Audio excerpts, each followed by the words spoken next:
What is up, people? My name is Stahv. You're in my living room. Today, I got somebody who is fresh off the plane back to the wonderful, beautiful state that is Wisconsin. We've got Ivan in the building today. Let's go. Welcome, sir. Welcome, sir. Hey, thanks for having me, man. Of This course. is a fucking pleasure. You're not even joking. I'm so excited to get right into this because you have been on a crazy journey for the past, I feel like year, but I know it hasn't quite been that long. But Yeah. I mean, can it's you, for my audience, I guess, give a little resume? What do you do, Ivan? bro. I'm not even joking. I've been thinking about this question for like fucking weeks now. You better have an answer. Yeah, exactly. No, so straight up, like I consider myself a creative director, right? Like That's because what's I do up. literally anything, almost like Adobe, right? Like Adobe does anything that he could, kind of get his hands on, and I'm very much the same way. It's like anything that I consider fucking cool. That's what I'm gonna do. Just because, like, I don't know, like I have nothing else to do. It's fucking Green Bay. He's got the visual eye. Sort of, yeah. That's a good way to put it. Yeah. For sure. But you recently were in Arizona for quite some time, and I don't know because I don't actually know too much beyond that you're filming for a show. Yep. I don't know if you're able to share anything beyond that or what you're able to talk about, but give us a little insight there. Yeah, man. So, I was lucky enough. I started this whole like, working with cameras and working with whatever for a long time. I've been sitting on, just honestly, like I said earlier, anything that I can get my hands on that I think is cool is a cool project. That's kind of what I dig for, and that's kind of what I go for. So I actually got the opportunity to kind of film for a reality TV show out in Arizona. Uh, it's funny enough that you mentioned that because I think I literally went out there like with maybe 5 days in advance, where the production team out there was like, all right, yeah, we need my job out there is I'm a camera operator, right? Yep. But I had literally like 5 days to kind of leave my old job, b get my life into like two luggage bags, and just fucking head out there and see what fucking it had in store for me. And it was nothing was ever guaranteed. So, I went out to Arizona, and now I'm filming the show. I can't actually say what the show is because I did sign a non-disclosure Yep, agreement, the but NDA. yeah, an NDA. But it is for A&E's network, and we're having a blast out there, man. Wow. It's I fucking mean, great. I remember you being in Wisconsin, doing your thing, and then yeah, literally a week had gone by and you were gone. Yeah. So it definitely must have been a quick transition. How did that come about? Yeah, man. So, I'm lucky enough to, a lot of people work for years to get to, their, what they want to do. And they go to school, they do this, they do that. But at the end of the day, the way that I see it is, it's not necessarily what you know, it's who you know, right? I was lucky enough to have a cousin out there that actually has been in the production industry for a long time, and he actually he's like, hey man, I see that you're out there in Wisconsin working and you're doing your video and you're doing all this other stuff. He's like, I think that I have an upcoming job if you want it. Like I can put in a good Wow. word, right? Yeah. And I was like, okay, like how real is this? Like for real, like you'd stick your neck out, and he most definitely did. But I actually the most nerve wracking thing about that whole situation wasn't about whether I wanted to get the actual position or not. It was more about like me taking the step out of Wisconsin and actually having to live out in Arizona for like those these next 6 months. It's a 90-day contract for the most part, but just making a change, bro. Like Oh, you're in Green absolutely. Bay, and like you got to pack all your stuff into the back of your car, and you're like you got to take off. And man, that shit was crazy, man. Like it was insane. Do you have plans to stay after you're done, or are you coming back to Green Bay to kind of wait for your next adventure? Honestly, at this point, it's I think what I've learned so far of me being out there is that the production industry, everything is freelance, right? So like I'm contracted by a company that is contracted by A&E, which is run out of New York. Um, and But at the end of the day, you're still an independent contractor, right? And for the longest time, I was like, I always thought that, like, these people that are on TV and that are operating cameras and stuff like that, they're like, they have a 9 to 5. It's really not that. Interesting. It's a 12-hour work shift that you're contracted for, so you're paid for 12 hours a day, meaning that a lot of your time is literally just spent in working. I don't think that I've worked harder than I have in these past, it's been 4 months now, Yeah. Wow. than I have my whole fucking career. Like, even when I was working like shitty 9 to 5s, and you know what I It mean, didn't like feel working like that retail. much. No, it definitely does Wow. not. So I think that's been one of the things that I've taken back from it. It's like, man, these individuals are like putting in their like 9 to 5. It's more than that. It's them giving everything that they can into what they love, and seeing profit off of it. You know what I Wow. mean? Yeah. I'm sure you've met some pretty talented and cool people along the way. Just getting that experience and for it to be so hands on and really just in the moment, kind of, running and gunning, shooting, learning, networking. I mean, the possibilities that opportunity like that can allow you, it's insane. Yeah, no, you're absolutely right. So, going back to the fact that you're out there for 12 hours, you're contracted for, for example, Steve, I need an individual that's going to be able to operate a camera for this shoot. Well, it's not just like I can't contract you for 4 hours because that's what I think the shoot is going to be, because it might go longer, right? So like I have to contract you for those 12 hours, meaning that for 12 hours you're my bitch. You know what I Yeah. mean? Yeah. Yeah. And so in the industry, it's like it's 12-hour days. You have a set rate, and then after you're done with that project or whatever it is that you're contracted for, like you're out of a job. Like, where's the next gig Interesting. coming Yeah. from? You know what I Yeah. mean? So that was the most eye opener, at least for me, is where's the next job coming from? And that's kind of where I find myself right now, is like, what am I doing after this? Right. You know what I Right. mean? Because I have a 90-day contract. It's supposed to be over the span of 6 months.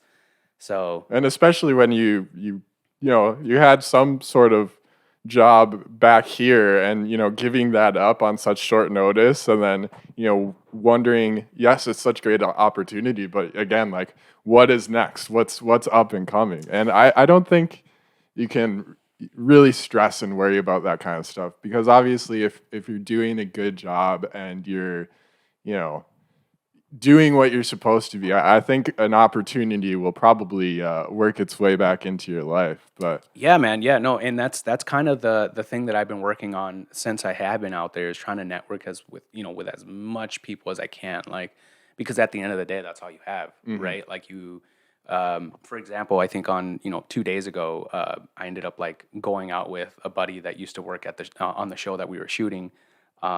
Over, not, don't get me wrong. Shout out Chris, Audio Chris. He invited me. He's like, bro, we're going out to the bars. We're just gonna hang out, chill.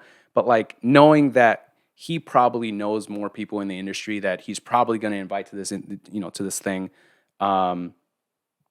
You can't sleep on those oh, optics. definitely You know what I not. mean? You can't just like stay like, you know what, I'm just gonna chill at home. I had a long day. It's like, no, you got to get out there. You got to get your name out there. You got to get to know as many people in the industry, so that once whatever project you're working on is done, you move on to something else, or somebody hits you up and it's like, hey, I know somebody that is going to Needs be a able to, hand. Yep. yeah, that has knowledge in the industry, or is a PA, or is a audio, or is G&E, grip and electric, or whatever it might be. Like, I don't say no. Like, if the opportunity approaches me, I'm gonna say yes, even if it's something that I don't know. You know how they say, like, fake it till you make it. Yeah. You know Yep. what I mean? Like, Absolutely. you can only fake so much, Right. right? Like, you can fake, and kind of stumble, and get through, but you can't fake something that you just don't know, right? Correct. Yeah. Um, As far as your background goes, I mean, you hit on it a little bit, but are you formally trained in cameras and digital media and videography? I Yeah, mean, yeah. I mean, for sure. I actually started off, just I remember buying my very first camera from one of my best friends, and just because growing up, I guess I can go as far back as like remembering that I've always wanted to be in this industry, right? Like I remember growing up and one of in third grade, one of my teachers had a like a task or whatever, like a homework assignment of like writing your own story. And at the time, I was really into like this was back when like Blockbuster, like you would go to Blockbuster, you would like you would rent movies or whatever, and and I long, was long ago. yeah, long, long ago. Yeah, exactly. And I just remember being at the time really into Fast and the Furious, right? Because that was like Hell the yeah. big thing to be into, or the big movie of the year or whatever. And I remember like writing a whole story and just ripping off the Too Fast Too Furious plot line. Oh no. Okay. So Like yeah, like straight up yeah. like word for word, like I typed up this essay or like wrote this essay and like essentially just explained the plot line of like Too Fast Too Furious, except I put in like I was the main character. It Oh was hell fucking yeah. it was Yep. terrible, Yep. but like I just remember always wanting to be like in the movie industry, and so um having the ability to kind of come, and make that come to fruition, and never having the ability to own a camera just because I was fucking broke all the time. You Mm. know what I mean? I broke up. I uh, I was there was a period in my time where like I was living in the back of my like van, right? Like I was literally homeless for the longest Wow. time, yeah. So I never had the ability to own a camera. I never had all this gear. Dude, gear is so expensive. I Oh, mean, it's bro, look at this. awful. You have Yeah. like two fucking cameras. Yup. Like you got it made, bro. You know what I Yeah. mean? Like No, I'm definitely lucky to have everything I have yeah, because you're exactly right. it's Stuff like this expensive. does not come easy. It does not. It does not. So I remember working like three jobs at one point and Wow. like saving up to just have my very first camera. And like the very first camera that I had was just so happened to be a Canon, or no, it wasn't a Canon. It was a Nikon that my buddy had got. And he didn't want it anymore because he wanted to switch to DSLR. And I was like, dude, I'll buy it. Like, Yeah. especially if you're gonna let me make payments on it. Like, what? Like, you're gonna help me like get my credit score up? Like, maybe not Yeah. so much, right? Right.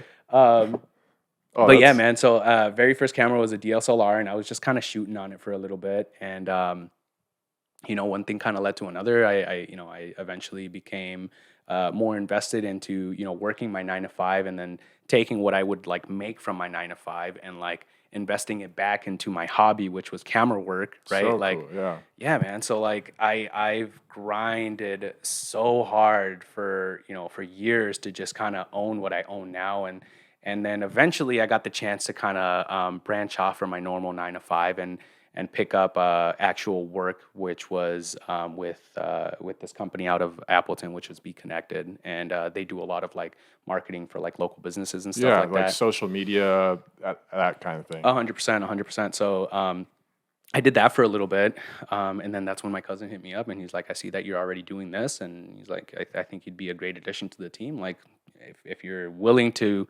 part from your comfortable 9 to 5 and come out to a different state, like we'd be lucky to have you." And I was like, What "All an right, awesome fuck it, story, man. yeah, I man, mean, seriously, yeah, to come that far in seemingly such a short time, there's obviously a ton of drive and just pure passion. I mean, I I always think of like my start and getting started, and to have the gear and to have just the ability to learn from that gear. All it takes is one little change for you to really just pick up something. And if you're truly like inspired by it, you're definitely going to be able to make something from it. And you've done, I mean, exactly that. Are you from Green Bay originally? no, no, no, not at all. Actually, so I'm originally born in Mexico, right? I came into the States back in like 93, 94. So like I was like maybe 3 years old when I came into the US. And then I kind of moved around a couple areas. So I moved out to San Jose for a little bit. That's California. I was out there for like a year and a half, and then we just so happened to have family up here in Wisconsin, and the market out in California wasn't the best. Fucking rent was extremely high. It still is high. Oh, I'm sure, yeah. Rent out in California is crazy, and so yeah, we had family up here, and they're like, hey, we can find you guys work. Like if you guys want to come up here, we'll house you for a little bit, and yeah, we just happened to have, make our pilgrimage, if you will, up here to Wisconsin, and I didn't expect it, honestly, I didn't expect how small Green Bay was. How old were you when you? Man, I think I was still in my freshman year of high school. So what, like you're typically like 15, 16? Yeah, 15, something around that when I first moved out to Green Bay. And it was a culture shock, man. You know what I mean? Like coming from a bigger state and, living in an atmosphere where like I think the correct and the political correct word here is living in a cultured like just I don't know, man. It's a melting pot wherever it is that is a bigger state other than Green Bay, and like here it's the complete opposite of whatever that is. Oh, you're definitely right. You know what I mean? You're 100% right. It's the diversity here is far and few in between, but again, I think it's starting to become a little better. Yeah. But I definitely can't imagine. I've lived here my whole life. I can't imagine hopping around from one place to another and just to I don't know. It's so hard for me because I lived here, my entire life, and to have those outside perspectives and to have those moments in your life where you get to compare different places, and it obviously, continues to push you to other states and places. And I really admire people that can do that. I've always wanted to try to venture out myself, but have you always been here in Green Bay? I in Pulaski, so 15 minutes outside of Green Bay. So okay. Still Wisconsin though, right? Yeah. Oh, absolutely. So it's always cool to see where people come from and how they get here and where they're going. And it seems like you're never going to be in one place for a long period of time. Yeah. I mean, I think it's asinine for anybody to, want to stick into there. And not that there's anything wrong. Obviously you moved from Pulaski out to Green Bay and you made that pilgrimage there. 15 minutes worth. I understand that, but it's a culture. There's a different. I mean, sure. even like thinking, seeing it from a bigger city to Green Bay, that's a culture. But then like Pulaski to Green Bay, that's something completely different. Because what, maybe there's 3 businesses out in Pulaski. Yeah, or what does that look like? A lot of cornfields. Sure. A lot of cornfields, right? I don't know, man. I think that it would benefit a lot of individuals to kind of step out of their comfort zone and for sure and get just a different perspective other than what they already know. I find myself and a lot of other people I know, my friends that lived here their whole life, it's like, how do you know what else is out there when you've been here the whole time? Yeah. No, I think you hit it right on the nail. I think that's exactly it. And the other thing too is that you get to experience not only the culture, but what that kind of atmosphere is like in a bigger city other than this. Like I think I was just mentioning to you on the way up here that you feel like the days out here are short. Yeah. It's super short, man.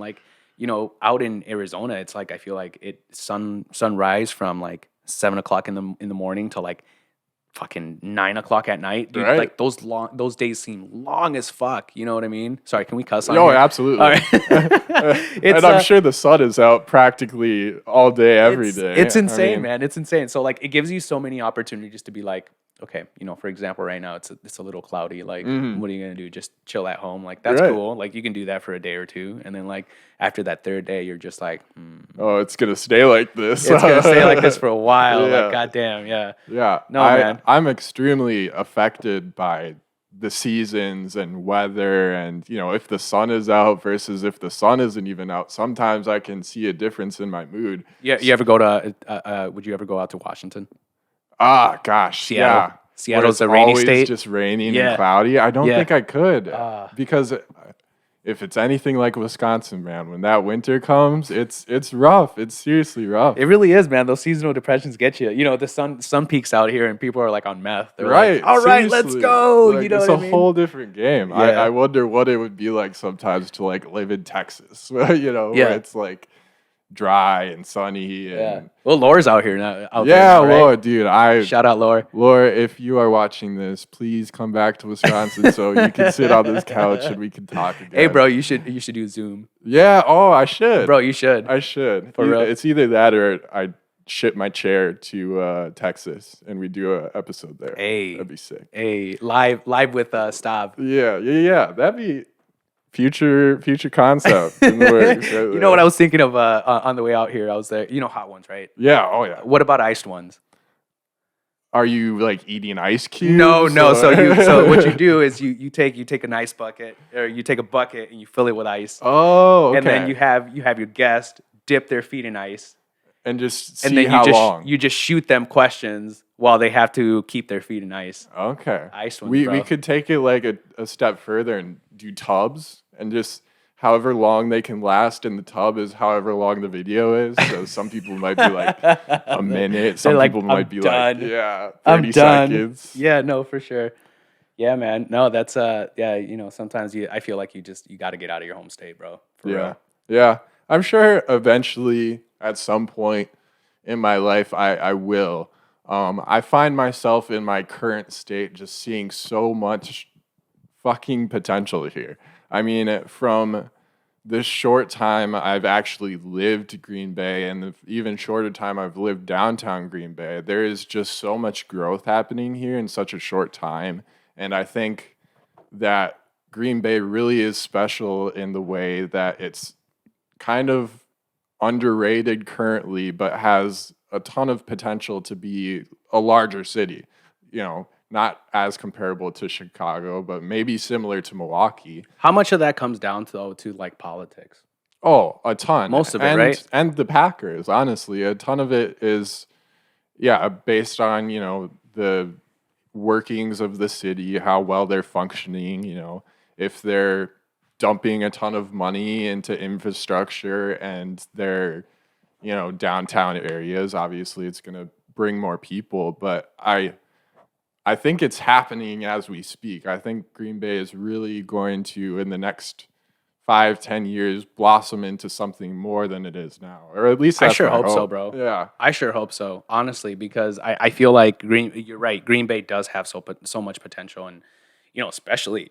I mean, personally, I always look at Green Bay as like the epitome of untouched talent that people just don't gosh. recognize. There's Yeah. so much talent in this fucking city, bro. I mean, my podcast is a testament That's exactly just to it. the amount of creatives. Yeah. I mean, and we're only talking people that I've been in contact with or have networked with or met in person. I mean, there's a whole boatload of people out there who I don't even know about that are, you know, wanting the same thing.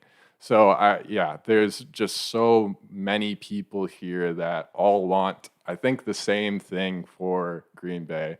And I mean, when you were here working, you were always a person that was always reaching out and always trying to network. And I know with myself, I never got the chance to reach back out or to ever work on a project with you. And I look back and I'm like, damn, dude, like I say all these things like I want Green Bay to be this amazing place, but it doesn't come without collaboration. It does not. And I think when you were here doing what you were doing, you were always like the guy to go out and collaborate and just get out there. Oh yeah. I mean that's kind of one of the things that I've always you know, kind of took into heart, is because I have these huge you know, inspirations of wanting to do these huge projects, but I never have the correct people to kind of make that happen. And you know, being out in Arizona, I see how much of how much networking kind of just gets the ball rolling, right? Like it gets the people, you know, you might know some dude that is well, you know, that can be your cameragrapher, but then you also know individuals that are like, you know, professional actors or whatever it might be. And I think that's part of, I think you talked about it in the podcast with YD, the very first one. Shout out YD.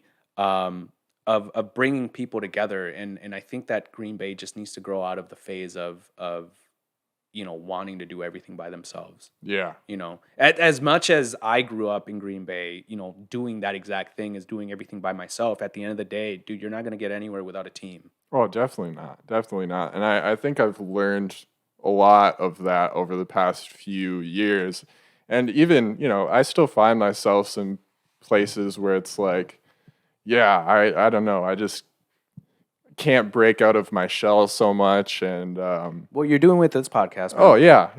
It's always the goal. At the end of the day, collaboration is so important in making great things happen. So, I've always just respected the hell out of you for always trying, man. I appreciate it, man. Yeah, no, it's always hard working with other individuals because, obviously everybody has their own life, right? Like everybody has their 9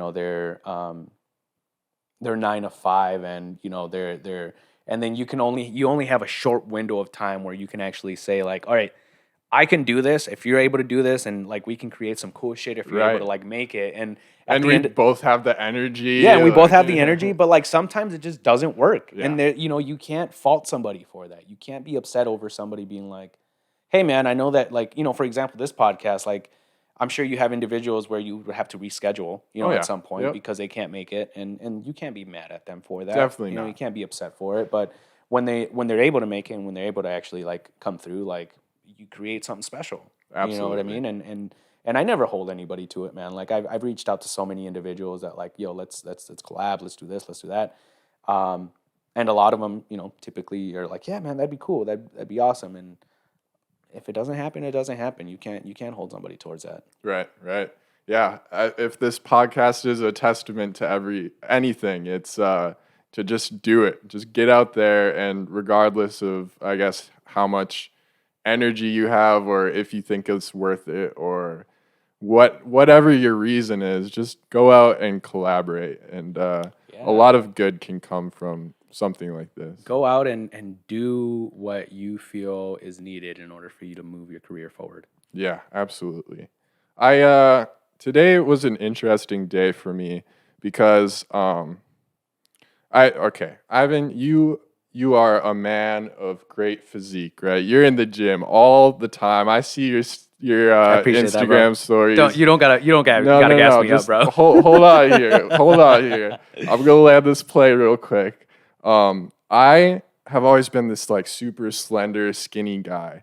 And today I go into work, and one of my coworkers who like always goes to the gym, I was looking at them and I'm like, yo, how many calories would I have to eat in a day to like start building some weight? Because I've always had the issue in my life where I've never been able to like build up any sort of mass. My metabolism is just you have a crazy high metabolism. Yeah, I envy you, bro.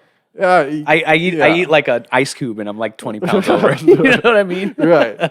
But she gave me this calculator and we put in all this information, and they told me I had to eat like 3,100 calories a day. Yeah. And that's just like mind blowing. And I need some advice here because, I'm tired of being a little pencil boy, I want some sort of mass, I just feel like I'm... Yeah. No, so I'll give me some. I'll give you advice. So recently I had the chance to do an interview with we were doing a press junket for Mark, what's his fucking last name, dude from why do I keep thinking of Mark Zuckerberg? It's not. Shout out Mark Zuck. Shout out Mark Zuck. No, fuck Zuck, bro. No. Alien. He's super weird, right? Yeah. Do you want to build an app? Yeah. Do you want to build an app? You watch Rick and Morty, right? Oh yeah. Yeah. Do you want to build an app? Anyways, no, I had a chance to work with Mark Wahlberg, and we were doing a little bit of a press junket for his latest release. I think Father Stew or whatever was his movie. Wow. Yeah, no, it was interesting. I'll tell you that story in a second here. But somebody asked him the same question, like what is something that you would advise people to do when it comes to their health. And he mentioned three things: intermittent fasting, which intermittent fasting, I'll give you a brief rundown. That's when you stop eating after a certain time and you don't eat until the next day. So typically that'll look like, you stop eating after 7 and you won't eat until 8 o'clock the next day. That's 12 hours that you're not eating and your body is just kind of handling its own thing. Interesting. I definitely already don't do that. I'm like a grazer, I eat a little bit throughout the day. All right. Step 2. Yeah, step 2, lean protein, right? Lean protein. Like chicken? Chicken, salmon. Okay. I fucking love salmon, bro. Dude, I'm not a big seafood man. No? So maybe I just gotta suck it up and eat some salmon, I guess. Dude. Lean protein and then quality sleep. Quality sleep. Those were the three things that he mentioned, and I was like, man, that fucking makes sense. I sleep too much, I feel like. Really? Yeah. And I don't know if that's like depression or like the gray sky, but I get like at least 8 hours every day. At least. No, that's not a bad thing, but I think and maybe I don't know, but maybe I'm just talking on my ass here, but maybe too much sleep is too bad. But who knows? Do I need to maybe I should just set alarms, Possibly. Does waking up early affect anything? Because a lot of people like who are in shape and have like a good, like sense of their health, like say they swear by like getting up early. I think it comes down to your routine. I don't think sleeping. I think getting enough sleep is definitely a part of it, but I definitely think that having a routine definitely works. And I think that's the most important part. Is like when I was here in Wisconsin, I used to wake up pretty early to go to the gym early, but like with being out in Arizona, I clown myself, bro. I straight up I tell myself, I'm like, you're a fucking clown if you think you're gonna wake up at 4:30. Like there's no fucking way. You know what I mean? So I got to get my gym routine in after work. You know what I mean? Which typically means like 5 o'clock, 6 o'clock, and I'm not used to that. But like having that routine definitely helps. Okay. Yeah. All right. Routine, sleep, lean protein. Lean protein. That's all you need, bro. But I would need to eat like a ton of lean protein, right? No, so I used to work. When I said that I used to work the 3 jobs, I worked at retail, and then one of the jobs was at GNC. GNC has this like protein called mass gainer. So like you take that protein, bro, it's like maybe 2,300 calories per scoop. That's like half of what you need. Damn. You know what I mean? Yeah. Or that, or just eat a shit ton of peanut butter. Peanut butter. Straight up. Or go on the McChicken diet, bro. Is that a legit thing? Legit. Like literally, like you go to the gym and then after you get out of the gym, you eat 2 McChickens. Bro, extra mayo. Okay, I can put down a McChicken, bro. There you go. When I was like in high school, like just learned how to drive, got my car, I would go to like Shawano, and I would, no joke, it was either between McDonald's and Taco Bell, and I would just crush, no joke, 6 McChickens. Oof. Or I'd go to sounds like a good time. Taco Bell and crush 6 of their shit, man. What was their taco with the beef and the potatoes and the cheese? Cheesy potato burrito. That's Yo. gone now. 6 of them, bro? 6 of Damn, them. son. I have proof. Somebody out there will back me up on that. Shout out for real. Yeah, I could do that. That seems doable. Yeah, man. You gotta eat a shit ton. And honestly, there's nothing wrong with you having a high metabolism, honestly. Like I prefer to have a high metabolism, but I don't. I suffer from a low metabolism, which a lot of people my body weight tend to. So I used to be 220 when I was in high school, bro. Damn. I was huge. I can't, like, I'm just under 6'2", and I can hardly touch 155. Like, if I've hit that, like, I'm good. You're but like, bruh.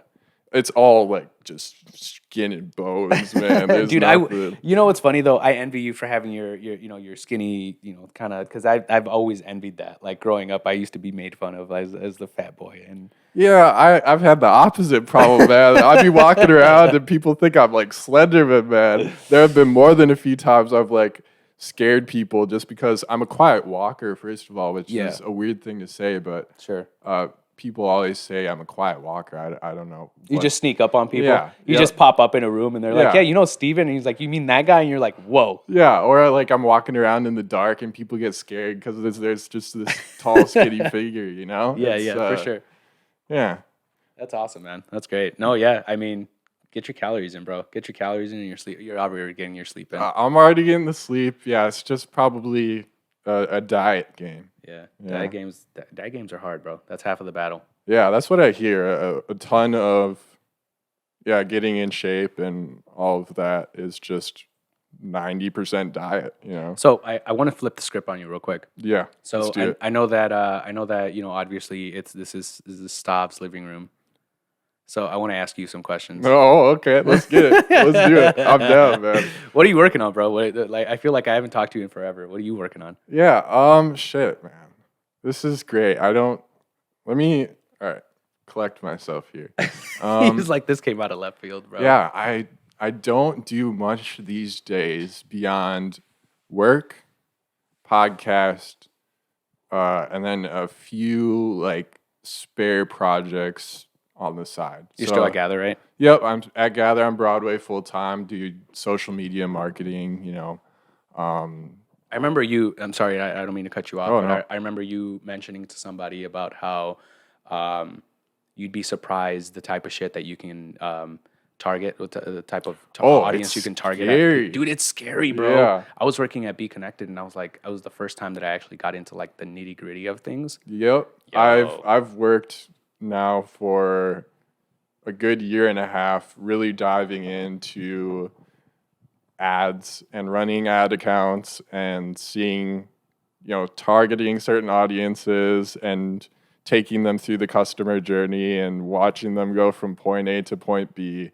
And yeah, it's super, super scary. But Apple recently put out this kind of update that protects a lot of users from getting tracked as much as they were. Yeah. And that's really, I've seen an effect from that when I first started the whole Apple update that I forget what update it was from. It lets for the individuals out at home. It lets you protect your own info from people like Facebook to be able to pull that data. Yeah, but the day that happened, I saw an immediate effect on Yeah. all of my platforms Yeah. that we were running ads on, and we had to kind of pivot and get a little more creative with how we got target them. How we target them. But yeah, it's incredibly scary. It is scary, man. It makes me hate social media. Dude, 100%. Like, I'm not even joking. Like, I know obviously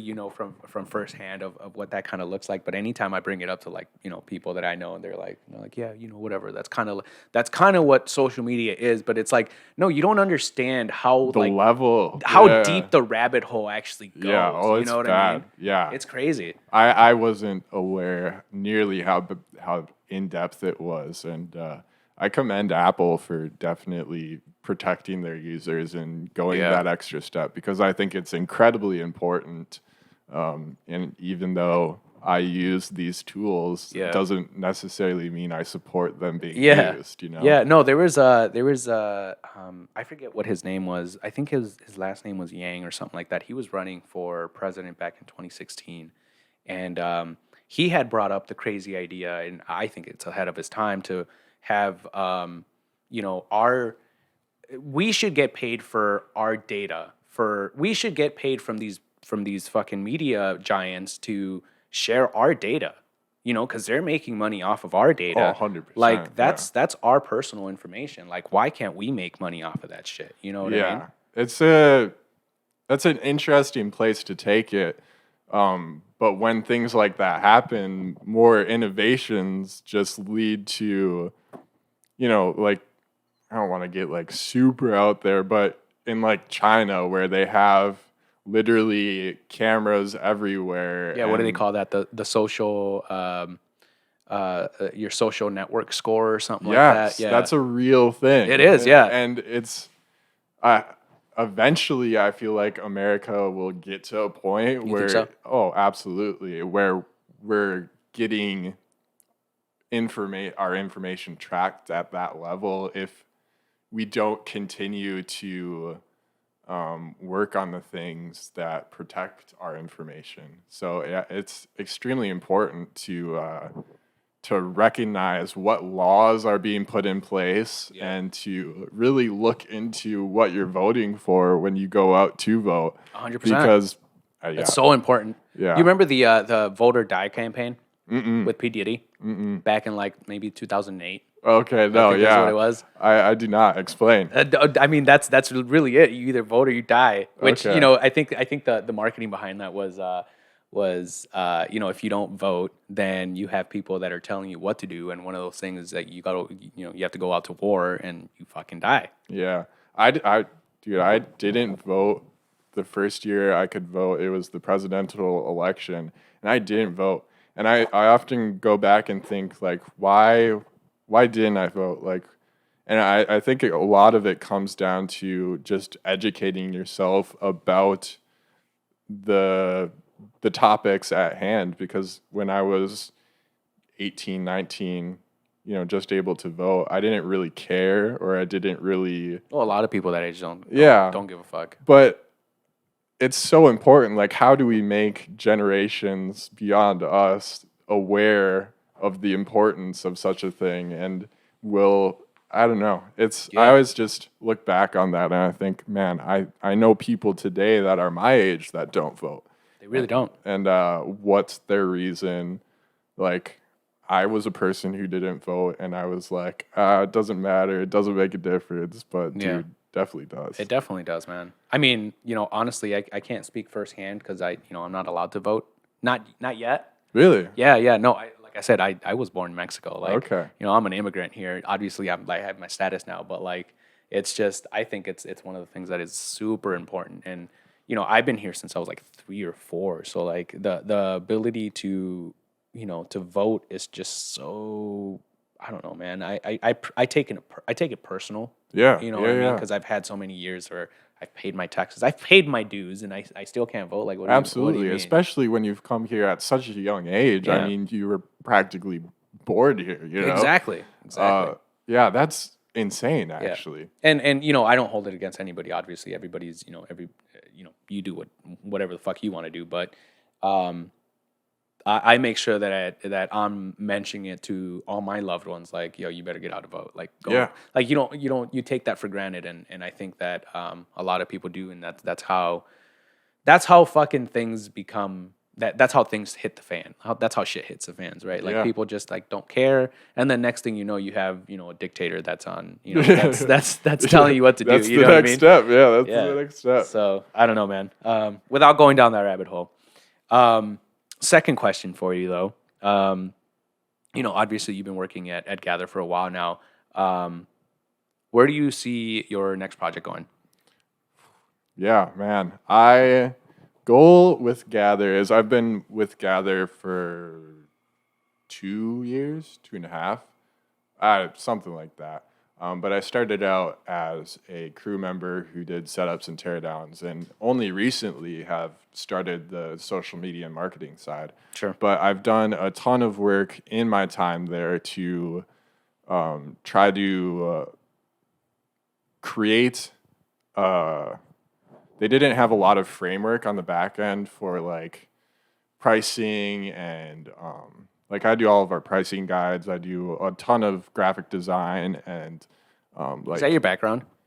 Graphic design? No. My background, I don't really have a background. No. Yeah. I know you had mentioned in the other podcast that you had gone to school for science.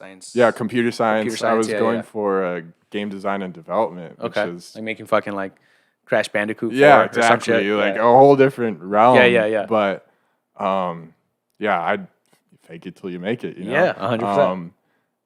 Yeah, so no background there, but a end goal is for me to be able to take on Gather as more of a part-time job. And so I can go back every year and make updates where I see fit. But I really don't know what the next step is from there. I creatively this podcast has been a huge help in getting me outside of my comfort zone and really thinking about the next steps on where I want to take my position. And it's afforded me a ton of time to think, but I don't That's a think big question, bro. You don't have to yeah. have an actual answer for it. I don't think I've quite nailed down what it is exactly I want to do, but I'm working on, getting my financials in a good spot so that when I do decide what I want to do, I'll have the means to do it. 100%. And I'll have the network of people behind me to really accomplish what I want to accomplish. Yeah. But it's definitely in the realm of creativity and bringing something to this city that hasn't been done before and supports the local artist and really cultivates creativity in some way. I don't know. No, I agree. I think that the reason why I'm here and the reason why I feel like I owe a lot to the city of Green Bay is because I think shout out YD because I keep bringing him back, but like YD's the guy, bro. Like YD literally has showed me what you can do with like just local artists when you guys aren't beefing and you just are like what I mean, like working together. You know what I mean? The dude paved the way. Yeah, he really is. He's an OG for a reason. But yeah, man, I think that's a big part of changing the dynamic around here is being able to instead of seeing things as black and white, seeing things from a collaborative black and white. Yeah, you know what I mean. I know I've mentioned like Rick Rubin in the past, and if you know Rick Rubin, you know Rick Rubin. I want to be the Rick Rubin of Green Bay. Yeah. Where I bring creatives together and help them create their best work. And it'd be great having a space for creative individuals in general. Like I know that I know there's a few spaces out here on Broadway actually. Yeah. Oh yeah. That do that. The Premiere, literally right next door. Yeah. Kind of started with that concept. I don't think they were able to take it the place they wanted to take it, because with the problem with any creative work that we do in Green Bay is there's not really a huge market for it. There's not a ton of money being poured into it.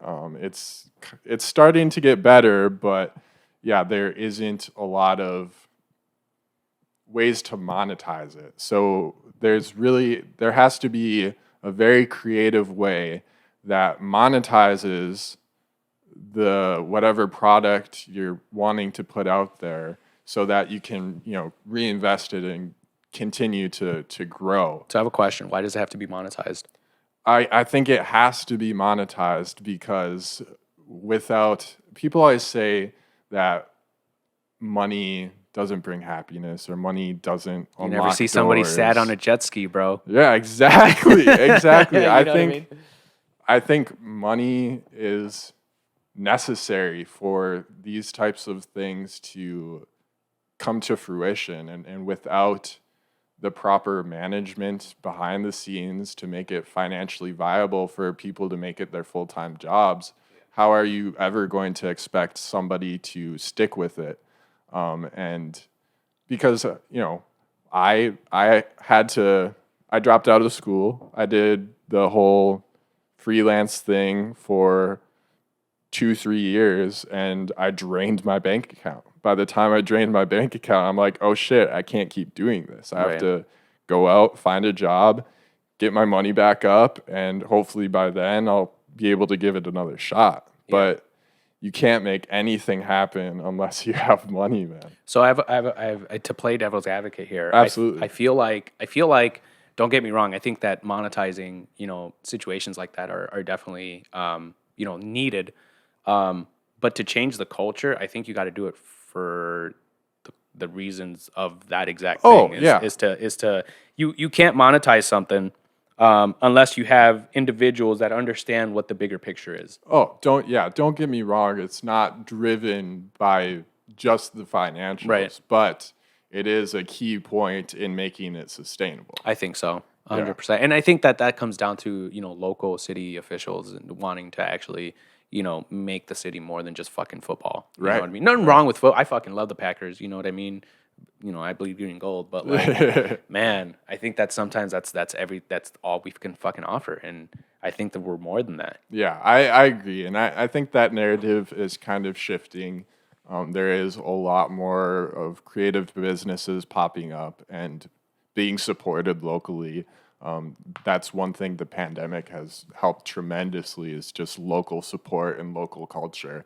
So I think given the right business model and the right pitch to the right people, you definitely could make something happen. There's so much room for expansion here in Green Bay. There's this thing out in Arizona, and actually it's in major cities. I forget what the actual company is, but they essentially create sets for you to kind of rent out, and not just like like obviously like there's the ones that are here in Wisconsin that are essentially just a big white room, Yeah. right? Yep. But like I'm talking like okay, for example, you've seen The Dark Knight, right? Yeah. Yeah, you seen when he goes into like there's a scene specifically in The Dark Knight where he's in the city and he like goes into like this like big tanker, or not a tanker but like a big thing that kind of leads down to this like his underground like makeshift bat cave. Yep. Like that whole scene is shot actually out in California, and it's the set that you can rent like Oh, for wow. $120 a day or $120 Is an it hour. the room with all the light boxes? With all the light boxes Yeah. up top. Yeah, Yep. 100%. Yeah, that's exactly it. So like there's a company that specifically like you can look it up, and I think I actually have the app somewhere, but you can rent spaces like that are specifically made for, like there was one out in that I was checking out that it's 70s themed, right? Like Oh, hell yeah. everything is 70s. Like you have the shag carpeting, you have the 70s TV console, like, and you just go in there with your crew that you can, let's say for example, you're the director or whatever, you buy this place for 2 hours, and then you charge the actors, you charge the camera people that, hey, I'm going to be in the space and I want you guys to come into the space with me. And I already bought the space, but just like pay me back for what I paid. Right. You know what I mean? And Yep. and that kind of helps the individual like expand their portfolio, but at the same time that helps, the actors or the models or whatever it is with the fact that they're going to be getting this like amazing production out of it. You know what I mean? Mm-hmm. And the individuals that are actually going to be working on it. Yeah. See, there's so many like creative ways to do that. And yeah, I think Green Bay is definitely due for something like that. It's gonna happen. You heard it here first. It's gonna happen. I don't know how or when, but yeah. No, it's always just a dream to have something of my own that I helped build and create, and that fosters creativity. And Is there a certain thing that you would want to see Green Bay expand to, as far as like, okay, they're known for the Packers. Like, what is the other thing that, besides creative individuals, like, is there anything else that you would say, like, I wish that, Green Bay was on the spot or like recognized for a certain thing in the city? that's a great question. I think, yeah, I don't know. I don't know specifically what I would mark because I think that's a really It's a pretty big question. big question. Yeah. But I think there's definitely a need for some sort of live music entertainment. There's a lot of great bands around here, bro. There's a ton of great There's a ton. musicians, a ton of great rappers, a ton of great acoustic artists. I think we're done with. Can we just say that we're done with like sports bars? Yes, There's exactly. so many of them, bro. That's the thing. It's like Green Bay has so many sports bars and just dive bars, but none of them are specifically catered to.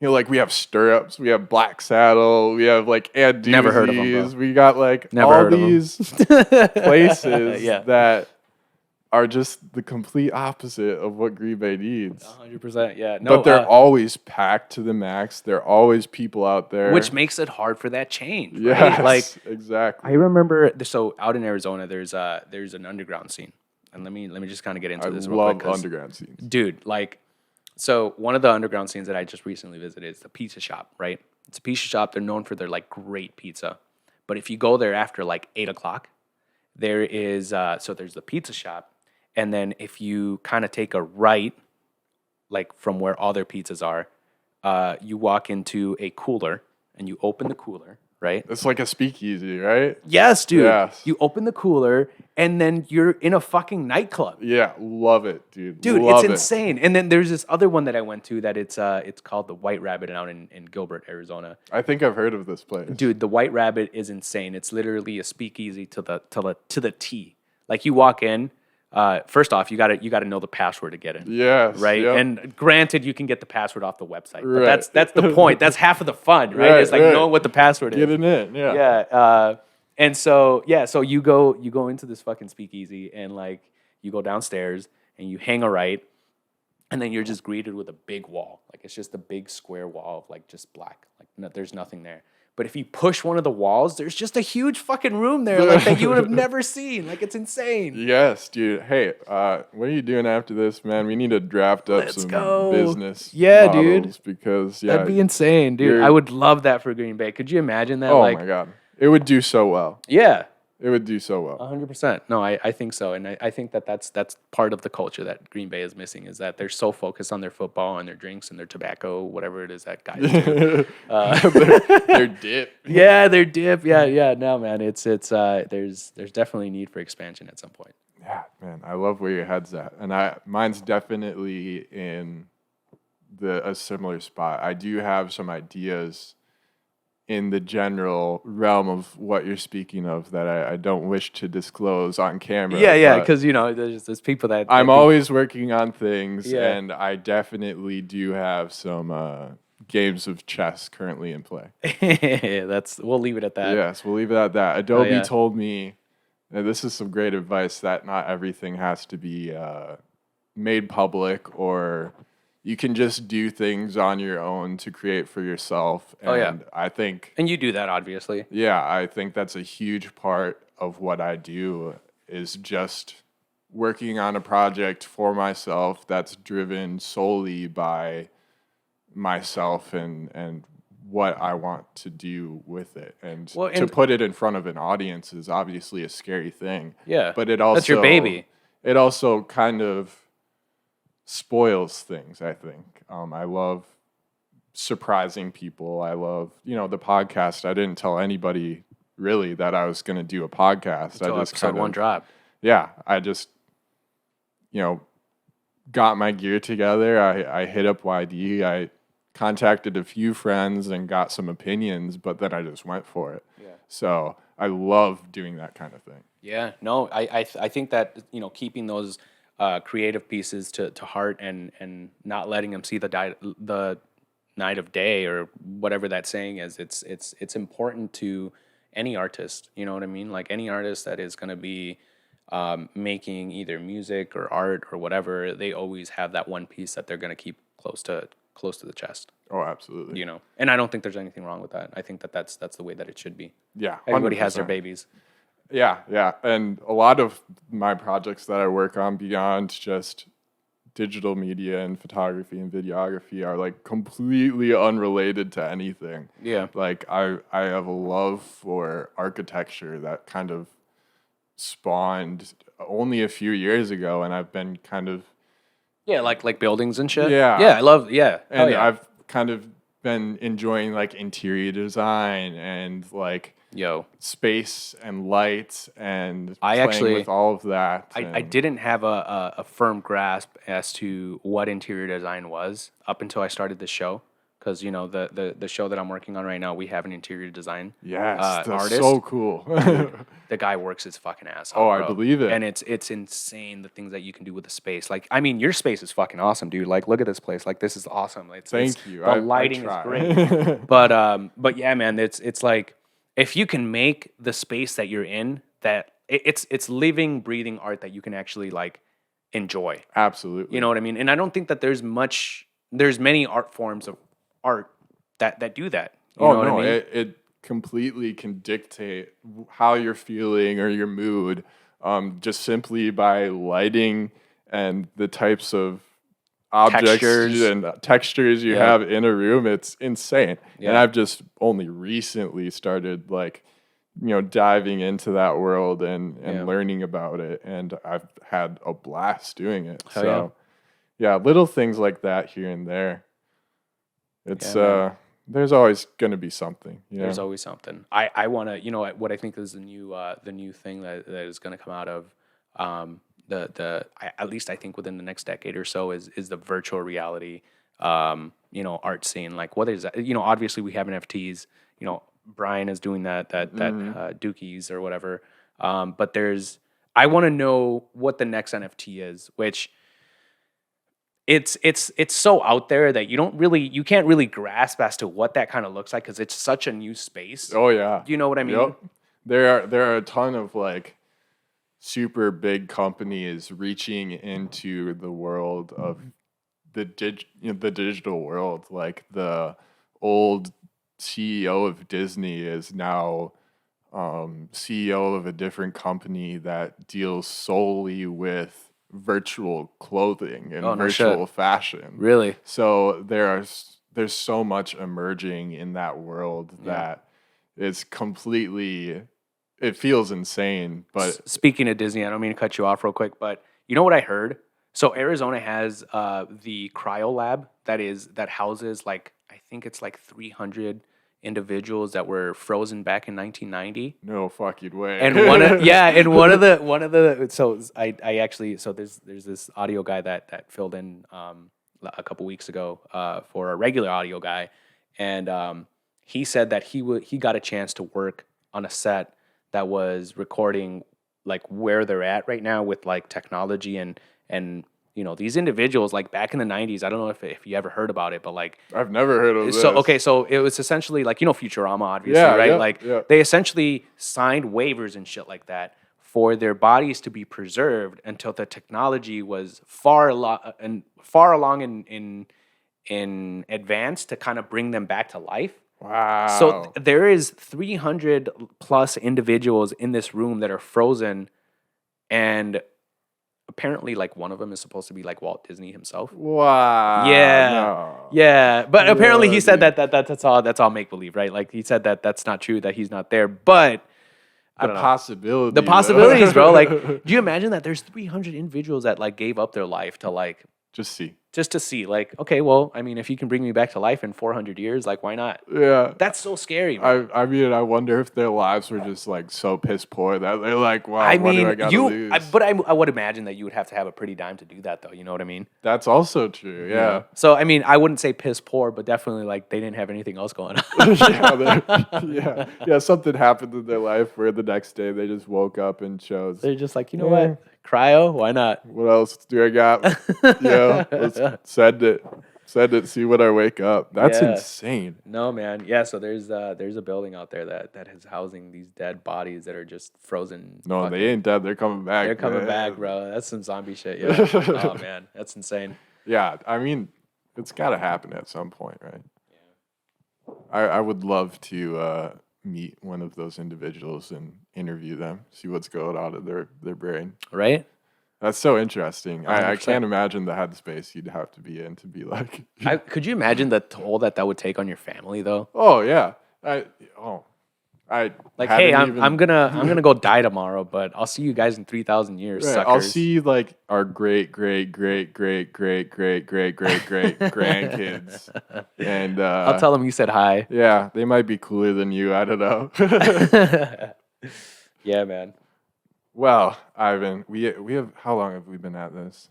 We've been at it for over an hour at this point. Oof. It goes quick. It does, though. It goes quick. As far as projects that you've got in the works, is there anything you want to share or shout out, or where can people follow you? Because I definitely need to get you on again because the conversations have been so good. I love it. Hell yeah. No, I love it. I mean, you can find me on Instagram, studiozgb. That's my handle on pretty much Twitter and everything. But as far as projects go, bro, I'm not really working on anything too much on anything other than that, things that are personal to me. You know what I mean? Like, I'm always down a link. I think I hit up a few individuals here before I made it out here. Obviously, you were one of them. But I'm always down to like work with whatever it is that you guys want to do or whatever it is that like if it's cool, I'm down for it. If it's not cool, I'll let you know that I'm not interested. How long are you here for? I'm here till Thursday, bro. So Thursday, yeah. All right. I'm out on Thursday. By the time but I'll you're be back. seeing this, he's Yeah, already gone. I'm gone. Yeah, next Sunday. Yeah. Right. Yeah. No, I'll be back. You know what I'm hoping is gonna happen is that I can find some work out of Chicago or Milwaukee for the most part. Hell yeah. I don't plan to live out in Arizona for a long time, but if I can find some work within the Midwest area, Perfect. why not? You know what I mean? Absolutely. But yeah, I'm always open for shit. You know, if anybody wants to hit me up, anybody that sees this podcast, there's a lot of fucking talented individuals that you've had on here, man, that like I would love to fucking work with. Please, man, go Let's check go. out his work. It's insane, and I hope once whatever show you're working on comes out, you get to share a little bit more about that. Hey, that's adventure. why we'll have a Yes. part 2, man. Yes, Yeah, please. part 2, yeah, for sure. Maybe that NDA won't be as relevant at that point. Right. Yeah. How long is it? So I think we're wrapping up filming the show at the end of May. So this is my last month, but there's so many things that are like that go into production, like, you know, COVID protocols and shit like that. If somebody gets COVID, like we literally are, you know, we're pushed back. So like the scheduling kind of gets fucked up, but it is what it is. I mean, you can't really do too much about it besides roll with it. Yeah. Well, very cool. Yeah. Man, again, thank you so much for coming out and Oh, yeah. flipping the script on me a little bit. I have that to, was bro. Fun. That was fun. But everybody, please drop my man a follow, and we will see you next time. Let's go.